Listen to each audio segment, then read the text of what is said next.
The first thing I do when I show up for a site survey is I do a walk around so I can get the lay of the land and look for possible shading. This could be from trees or other structures. Next, I will physically get up on the roof and take some measurements.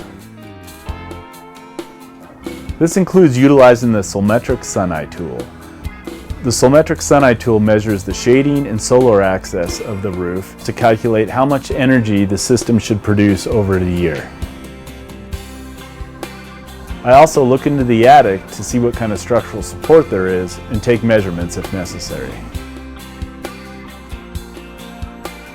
Finally, I will check the electrical service, including the meter and the electrical panel.